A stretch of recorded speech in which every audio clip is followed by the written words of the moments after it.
Salut à tous, ici Adrien D. Aujourd'hui on est le dimanche 1er décembre 2019 et dans cette vidéo on va voir ensemble comment vérifier ces systèmes de fichiers sous Linux. Alors sous Windows vous savez probablement utiliser la commande checkdisk, chkdsk. Et bien sous Linux, comment on fait pour vérifier ces systèmes de fichiers? Ça pourrait arriver de vouloir vérifier ces systèmes de fichiers. Eh bien on va voir ça ensemble. Donc je m'équipe d'une console, je me connecte en route et bien évidemment, on a besoin des droits root pour faire des opérations sur les systèmes de fichiers. Tout d'abord, si on veut savoir la liste des systèmes de fichiers montés, vous avez deux possibilités. Vous pouvez utiliser la commande df-ht, donc h pour valeur humaine. On a les tailles ici d'utilisation et disponibilité lisibles de manière humaine. On a des gigas, des mégas, des kilos ici, et pas un nombre d'octets. Et le grand T, ça permet d'avoir le type de système de fichier. Donc là, on voit que ma partition racine, elle est en ext4. On a la partition EFI, elle est en VFAT, donc du FAT32, par exemple. Sinon, la deuxième commande, mais qui est un peu plus complète, mais vraiment qui est adaptée à lister les systèmes de fichiers montés et voir toutes les options, c'est la commande mount, toute seule, sans option. Donc je vais vous regrossir ici. Et là, on voit toujours sur la partition racine, par exemple, on a le nom du périphérique, là où il est monté, le point de montage, le type de système de fichier et les options. Donc ici, on sait qu'on est en lecture-écriture, on a l'option NoAtime et Discard pour le SSD. Nous, on va rester avec la commande df-ht qui est quand même un peu plus synthétique pour la vidéo. Maintenant, pour vérifier un système de fichiers, il faut automatiquement que la partition, enfin en tout cas le système de fichiers, soit démonté. Ça, c'est comme Windows.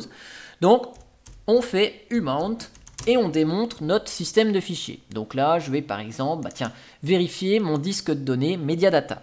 Donc je le démonte dans un premier temps. Et ensuite, je vais vérifier mon système de fichiers avec la commande fsck et mon type de système de fichiers, donc ext4. Ce que je vous montre ici, ça fonctionne sur les systèmes de fichiers ext, donc 2, 3 ou 4. Les options que je vais vous donner ne fonctionnent pas forcément sur tous les systèmes de fichiers, puisque ici, fsck.ext4 va appeler l'utilitaire e2fsck, donc ext2fsck, qui est un utilitaire fourni par les systèmes de fichiers ext. Et les options qu'on va passer, -f, -v, ce qu'on veut, ne seront pas forcément les mêmes avec ext qu'avec btrfs, qu'avec xfs, qu'avec jfs, par exemple, f2fs, riserfs ou encore cramfs. Bon, donc là, on fait fsck.ext4 et on met le nom du périphérique, donc dev sdb1. On met vraiment le nom du périphérique, pas le point de montage de fait.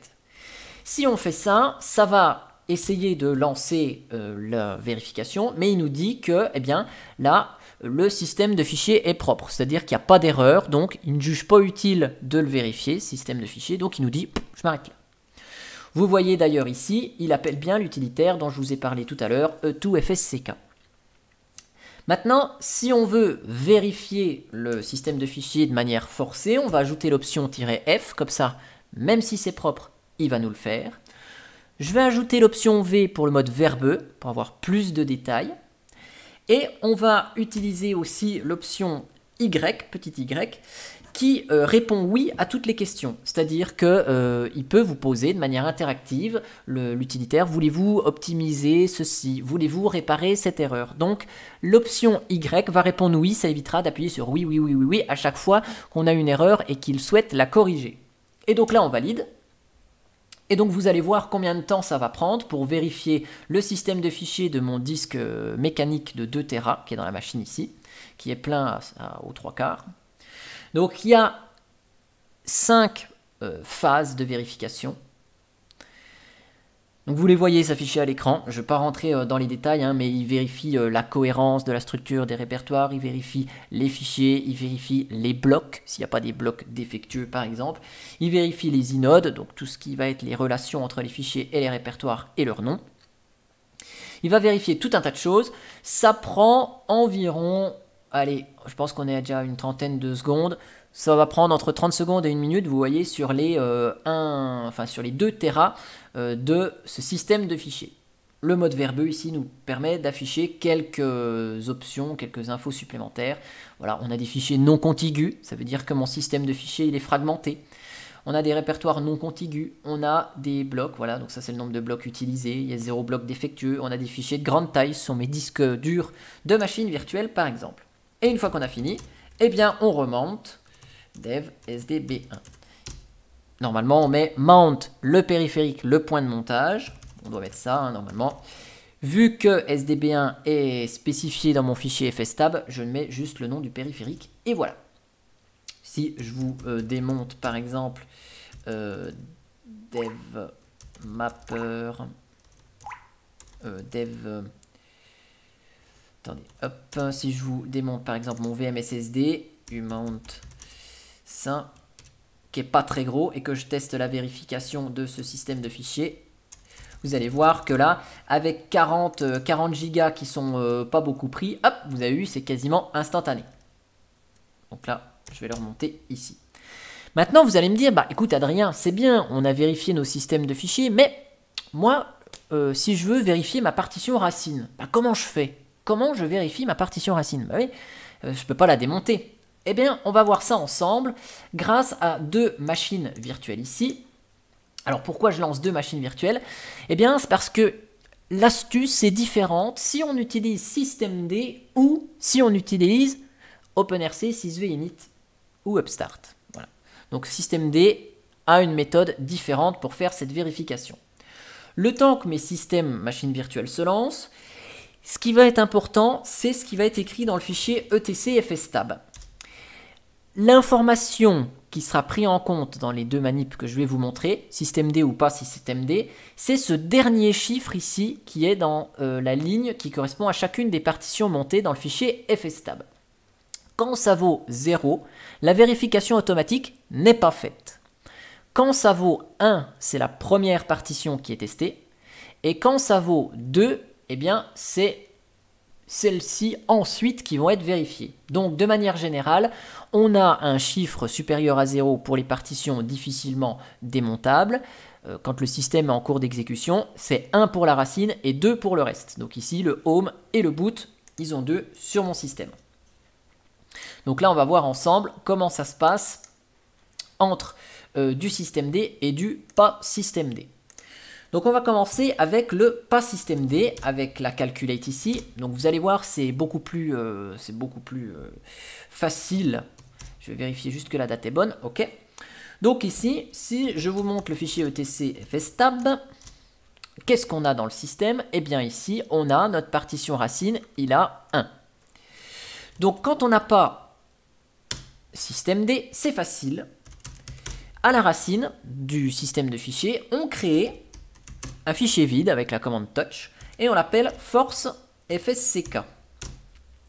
Quand on fait ça, ici vous voyez on a un fichier là, force fsck qui est créé, et une fois qu'on fait un petit reboot, eh bien qu'est-ce qui se passe? Vous allez voir, donc là je valide et je vais enlever le Plymouth pour que vous voyez ce qui se passe. Il va comprendre qu'on a un fichier force fsck, c'est marqué ici, checking local file system, le check il est forcé et il est en train de vérifier mon système de fichiers. Et vous voyez, il y a des petites erreurs là, et il les corrige au passage. Donc ça tombe bien, dans la vidéo, on a vu ceci. Et donc maintenant, mon système de fichiers, il a été vérifié. Si je lance un tune to fs-l dev sda1, pipe grep checked. Ici, on voit que le last checked, c'est le 1er décembre à 17h58. Bon, c'est au moment où le système a démarré. Donc là, ma partition, elle a été vérifiée et ça fonctionne parfaitement bien. Ça, c'était le plus facile, c'est quand on n'a pas systemd. Quand on a un système avec systemd, ça va être un petit peu différent. Alors, j'ai lancé une CentOS. J'espère que j'ai choisi un système de fichiers ext4, mais la manip que je vous montre ici, ça fonctionne quel que soit le type de système de fichiers, ça fonctionne aussi avec XFS de la même manière. Donc là, vous voyez, je suis sur du LVM en plus. Donc, si je vous fais un petit sudo tune2fs-l de ça, hop, on voit ici que le last checked, c'est le 25 septembre 2019. C'est la dernière fois que le système de fichiers a été vérifié. Si on fait notre fichier force fsck au démarrage, enfin dans la racine du système de fichiers, ça va pas marcher, il va rien se passer, le fichier va disparaître, mais il sera jamais pris en compte. Et le système de fichiers ne sera pas vérifié. Donc sur les systèmes utilisant systemd, on a un service qui s'appelle systemd-fsck. Et si vous voulez, on invoque ce service d'une certaine manière. C'est au boot, ici. Voilà. Quand on est sur le grub, on édite la ligne de lancement, ici avec E. Et la ligne qui commence par Linux, on va tout à la fin. Et on ajoute fsck. Alors attention, là on est en QWERTY. Donc fsck.mode égale force. Et on fait CTRL-X pour démarrer. Et quand on fait ça, ça va ordonner à systemd de faire la vérification de ces systèmes de fichiers. Donc ça démarre, je fais échappe pour que vous voyez ce qui se passe ici. Et là, il va lancer la vérification du système de fichiers.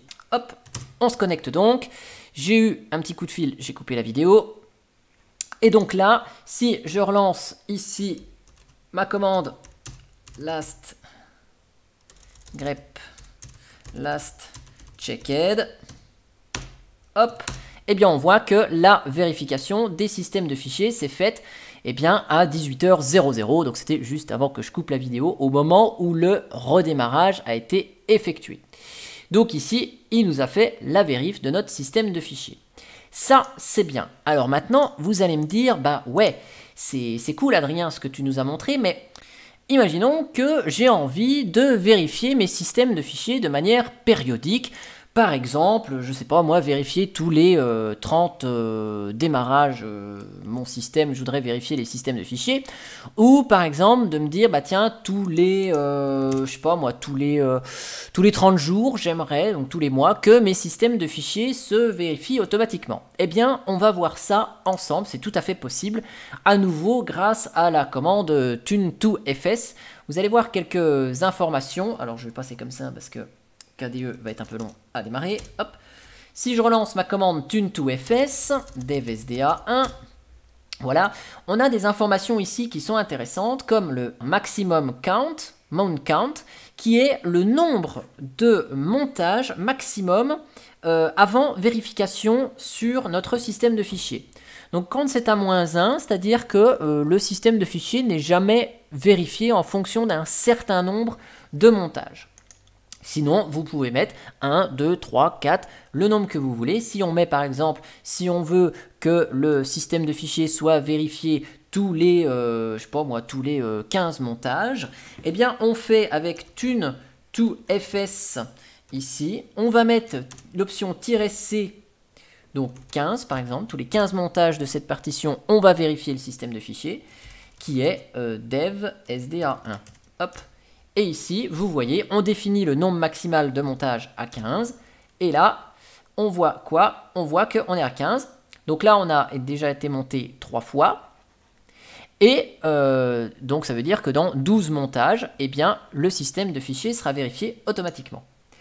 Et de la même manière, vous avez ici l'option qui s'appelle check intervalle.